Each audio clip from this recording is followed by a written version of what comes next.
Welcome to Crew Life at Sea podcast. Here, we will share the skills you need to make your experience and adventure out at sea a success. Hear inspiring stories from experienced crew from all diversities. Gain knowledge and know your rights. Be part of the Crew Life at Sea. And let's welcome your host, Raymond Crystal. Hello and welcome to Crew Life at Sea. Today we have with us a guy who comes all the way from China, and his name is MJ. Hello everyone. Why MJ? What does your name actually stand for? Actually, my name is Huang Mengjun. Wang Ching. Is that correct? Yes, I mean, forget about it. Just call me MJ. MJ. So yeah? basically, when I come on board, I would like to keep my original name, but unfortunately, if you're working as a reception, it's hard for the guests to remember your names. So I take the advice of my manager. Okay, I take the initial. So MJ is actually a given name of my initial. Could you explain to us what did you do to get here? How did it happen? It's a long story. So, We got all day. I graduated. I was studying in Netherlands before over there since I graduated from the high school. I stayed there for almost 5 years after I graduated. My original plan was just settle down in Netherlands, but for some reason I changed my mind and said, okay, I'll see what I can do in China. Hopefully I get a better chance over there. I don't want to end up my life working in a Chinese restaurant for my rest of life. So I get back to China and I realized that things doesn't meet my expectations. Hard to get a job over there. In order to get good paid. And my first job was working in Intercontinental in my city, as a bellboy.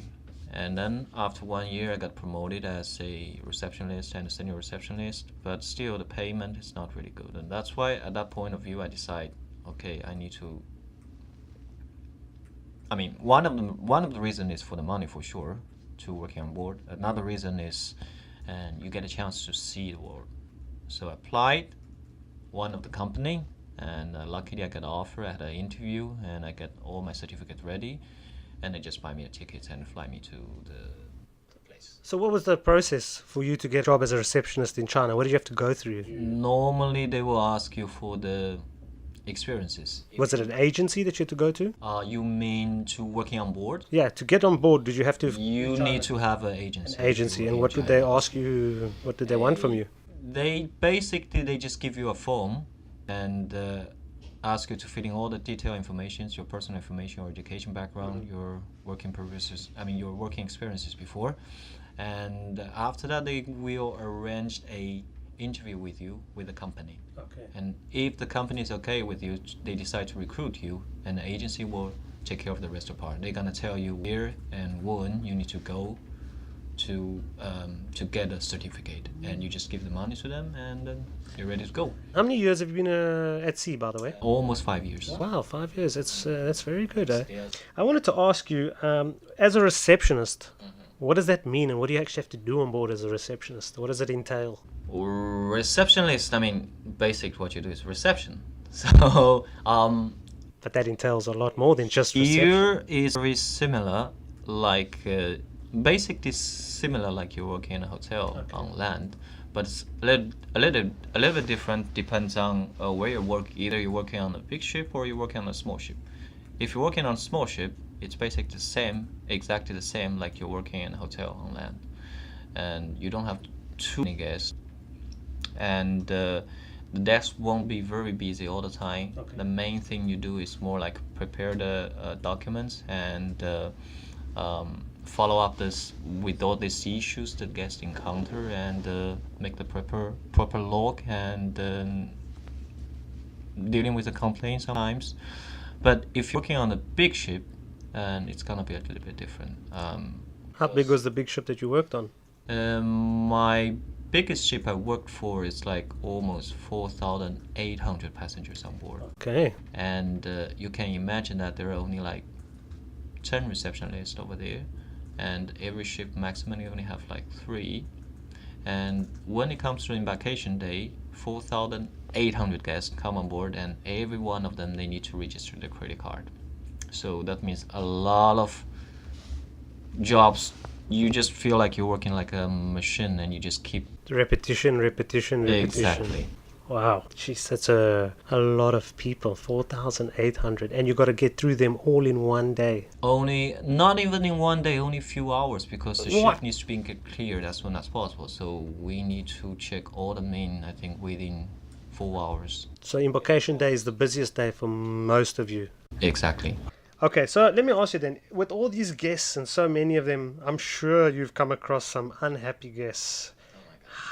I'm sure you've had a lot of incidents. How do you handle these situations? Well, the best advice I would give to the other people who would like to join to the ship, I mean, is you do not take it as personal. Yeah. I mean, yes, they do make your life very miserable. I mean, sometimes, especially when it comes to like a hard day, busy day, and when you get really angry and really, I would say, with a bad manner, with no education, they just want to totally destroy you in order to get something. But overall, I would say, first you need to remember, you just need to remember, you do this just for a job. This is just your job. I mean, I still remember my first guest relation manager. He told me one thing. When you change your uniform, when you're going outside of your cabin, and then you're from the backstage. You're like from the backstage, getting to the main stage. Okay. So you're starting your show. Everything what you're doing is just a job. You just it doesn't matter even you hate that stuff, but you still need to make you smile. You know, you need to. I mean, it takes a little bit of time when you get used to it. When you are very familiar with the job, and when you are very familiar with how to mingle with the guests, how to talk with them, you will figure out a way how to them in an indirect way. I'm sure you've had a lot of experience with that, right? Yeah, so you definitely know how to come around that, eh? So, as a receptionist, obviously your goal would be maybe to get a promotion eventually, because you wouldn't want to be a receptionist for so long. So, the promotional side of it, what would be next? This is a good question. Talking about the promotion, then we have to talk about the difference between working on a big ship and working on a small ship. Yes, indeed. If you're working on a big ship, you will have much more opportunities to get promoted rather than working on a small ship. Because for sure, bigger ship means more crew members and more positions, and also the turnover rate of the crew members is much higher. Yes. So I'll say, take myself as an example. I work for my previous company. One contract is more like 5 months. It takes me for like 2 contracts, then I promoted as a supervisor. And then another 2 contracts, they just almost promote as assistant front desk managers over there. When all hell breaks loose, power goes down, water's not working, just things are going totally mad, phones are ringing, people are screaming at the desk, your manager's at you. How do you get through that? Do you go outside, jump off the ship, or do you go under the table and just put your hands between your head, or what do you do? I would say my toughest times, I remember my previous company, when we have one time, we have supposed to be arriving in a port. By the time the home port was China in Shanghai, we're supposed to arrive in a home port for 8 o'clock in the morning. Okay. But due to the weather condition, and we arrived actually in the afternoon, almost 5 o'clock. So the guests, when they disembark, they like 4,800, maybe like 70% of them, they already have the pre-arrangement for their transportation, flight, train, all kinds of things. So I still remember on that day, I supposed to do in the afternoon shift. I started at 12 o'clock, but I got wake up by announcement from the bridge to ask all the crew member going back to the position right now, because and then after I hear an announcement, I go back to the reception. The first thing I see is like the whole reception area has been packed. The lineup is from the reception all the way to the dining room. So approximately like 600 people already waiting over there. What we do is, like, all the receptionists, we just start help the guests to make up the phone call to their airline or to their travel agent to cancel or to get a change, to see if there's possible to change a schedule. In the meantime, there's a lot of guests yelling and shouting at you. What you gonna do? We want compensation. Why it is this? Why it is that? But eventually, I mean, at the beginning, it is really bad. But once you get through all this, I mean, you go to the back deck, you smoke a cigarette, you grab a beer, and okay, another day is gone. And I mean, these small things, you can call it small things, and you can call it. I mean, when it is over, you look back, it's not a big deal. I mean, and it makes you. I mean, all these kind of experiences makes you better and better to be in as a receptionist. 100%. That is just perfect. Tell me about your hours at work and your scheduling when you schedule your day. It depends. If you're working on a small ship, Okay. the hours are pretty set. Like only in the embarkation day it's a little bit busy. Okay. 10.5 hours. The rest of the day. Average amount of hours a day you work on a big ship and a small ship, isn't it? Does it vary a lot? Not a lot, but I would say, talking about the workload, the physical work, the actual working, I would say working on a small ship will be a little bit easier than working on a big ship. Okay. And but basically it's all the same. Like the embarkation day is more like 10 hours, and for the other regular days it will be like 8 to 9 hours, something like that. How is your accommodation space and your benefits? Ooh la la.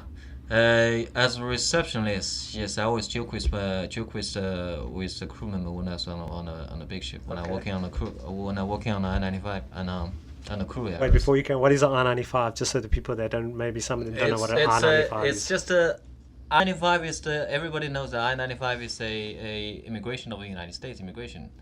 In some company, You get two I-95s. The crew member, they just named the I-95 as the main corridor of the ship. Yeah, so the I-95 is a corridor where everybody walks through to get to work, to get to their cabin. It's called, hey, I'll meet you on the I-95, or on the I-95 go left to the galley, or everything's on that I-95. And you also get an I-95, which is only when you're in the US ports, which is a little piece of paper, which is like a little visa for you to get on and off the ship. So Officially, yeah. Okay. So as you were saying about the accommodation. as a receptionist, I mean, your official title is like you are officers. You get the stripes on your fancy uniforms. But actually, I always joke with my colleagues. Okay, yes, I got the white collar. The shirt is white collar, but actually I'm just a blue laborer, just as you. I'm just work for living. So turns out the living condition for the receptionist, it's as the rest of crew. I think it's almost the same. You share the cabin with another one, and the space is not really good, but should be enough for you if you don't got a girlfriend. No. Knowing what you know now in your career, if you could change one thing, what would it be and why? The funny thing is, when you in China, we say that every 12 years, every year we have a name of the horoscope. Like, so there's 12 animals. So every 12 years, it's reincarnations. So if you look back right now, I mean, you can try that by yourself. You can evaluate yourself. If you look back yourself 12 years ago, you'll realize that by that time, who you are and your thinking actually have some very amazing effect on you to make the one and another one after one choices, and then it become who you are right now. So I never regret it. I mean, the choice I made who I am right now today. No regrets. Whatever happened to us in our previous. I think that's for all the crew members. We always say go with the flow. Do you find that? Well, I've asked you. You've told me quite a few negatives. So, what are some positives as being a receptionist? Is there anything available there? You got a fancy suit. you got a nice tie who tied your neck up every morning, and you want to lose it after you finish the job. No, I'm joking. Yes, I mean, it's it's less physical work, I have to say that. So your body won't kaboot after maybe I'll say you got a longer career life compared to if you work in a housekeeping. Yes, maybe they got better money for every month, but compare the money they get and compare how was the physical job load they have. I mean, eventually we only have like one body. I mean, the body is your most how do I say it, most important property, most precious property. So you need to take care of them properly. So I would say that is a good plus. So you don't have that much physical damage to your body. Yes, Your damage is more like mentally. Yeah, the housekeeping, they work very hard. They're lifting things, picking up things, moving things. So they really doing the physical That's a work. good thing. And the second thing is like your schedule will be more how do I say, more regular. So you got proper sleeping hours. Okay. And also you got a more chance to going outside. What positive feedback would you offer towards other people who would like to get into this line of work? If you do not have any experiences, I would strongly recommend you to find a hotel and start try to see if you like it. Work in a hotel as a receptionist, it's kind of similar. Yes, for sure there's differences, but you will get understand a little bit for this job, and then after that you can decide whether you would like to do it or not. So now there's a big question that I ask everybody. Tell me the most shocking thing that you have ever encountered or you've seen in your career at sea. It's too many ships It is just a story. You can just listen as a story. And I was about to sign it off on that day. It's a disembarkation day. And I get everything ready. I sign my papers. And go into the shuttle near to the elevators, and all the disembarkation crew members waiting over there. We're supposed to be disembarked at 11 o'clock, and we are just sitting over there waiting for an announcement by the crew area. I mean, from the HR, only in the crew area. And then we heard an announcement, Alpha. And you know that, I mean, Alpha means there's some medical issue. And then the followed location is crew area. I forgot the cabin number. I forgot what is the cabin number. But anyway, one of the crew cabins. And at the beginning, everybody thought it's gonna be like a drill. Mm-hmm. But I was talking to my friend. Okay, it's kind of strange why they put the drill today in the crew area. And after that, we all waiting for the announcement by the captain. This is a drill, and this is a drill for all the crew members. But nothing coming. And then we start realize, okay, there's something wrong with it. And after that, I saw the first officers run into that cabin, and he opened the door, and then he come out right away. And then later we saw the nurse and doctors. They just pull in the how do you call that, the stretcher, the stretchers to us to that cabin. And we've been delayed for like almost 2 hours, and nobody knows what exactly happened. And later, because everybody got a cell phone, we're talking with each other what exactly happened, and then we realized that someone been suicide in their cabin. It's a nurse on board, and unfortunately, it's an unfortunate thing, but she just suicide in her cabin. And normally, what you're doing, she cut her veins, but the most things I would say just freaks me out is like, I didn't see that. Of course, I don't want to see that, but I didn't see that. But what I heard is, and she didn't pass away, and she passed away in very short hours, because she's a nurse, so she know how to do the job properly. Mm-hmm. Instead of cutting a vein on the wrist, she cut a vein on the neck. Oh man! And so you can imagine how was the first officer, what Goosebumps. What he gonna see? I mean, the first time when he opened the door, and after that I just disembarked, and I'm being transferred to another ship, and I was keep contact with my friends, and then told me after this incident happened, no one dared to live in that cabin. the cabin. Oh my gosh! And also there's a lot of crew members talking about there's something something strange happening around that area. Someone's talking during the night, whispering in low voices. Ghost ship. And my previous company is a United States company. Mm-hmm. But can you imagine that because of that, the company just hired a group of the monks. They did a very serious ceremonies in the cabin. And after the ceremony, and as far as I heard, there's no more the strange situations anymore, and then everybody's okay for a while. Yeah, well, that's top class story we got there. Let's change the subject. Ghost ship.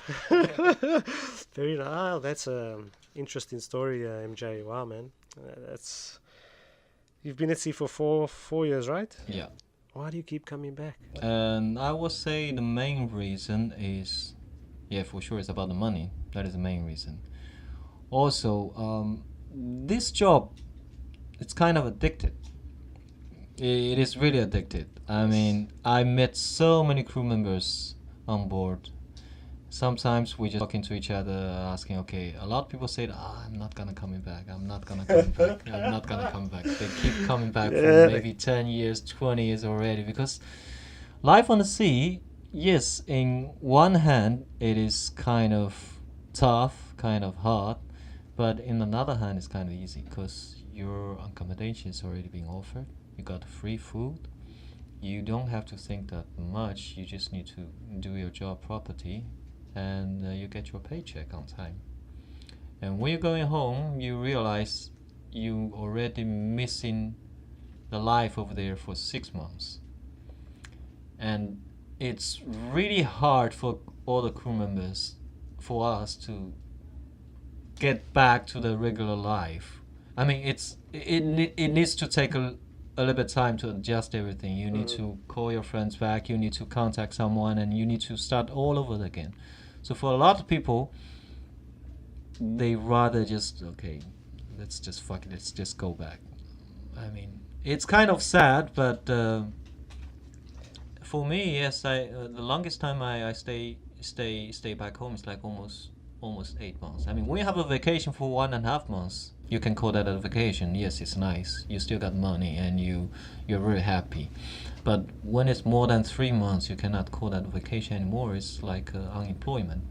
If you don't got a proper job, you got no money, no financing income, you will feel really insecure. That's why everybody's keep coming back. Yeah, because the salary is good, accommodation. Exactly. It's just so that means you would recommend somebody to work on a cruise ship. Personally, yes, I would recommend it. At least once in your life. Yes, it's a nice experience. Would you mind if anybody would like to ask any questions about anything in regards to reception, that I can give them your email? It'll be on the show notes if they would like to email. Absolutely. I'm very happy to hear from someone who have interest in this job, and I'll try my best to answer the questions. Thank you so much, MJ. You were great, and I will not forget the ghost ship. Very well. Keep well. Thank you. Cheers. Cheers. Thanks for listening to Crew Life at Sea podcast. Want any of your questions answered? Send us an email at CREWLIFEATSEAinfogroup.com. Thank you for being a part of our adventure at sea.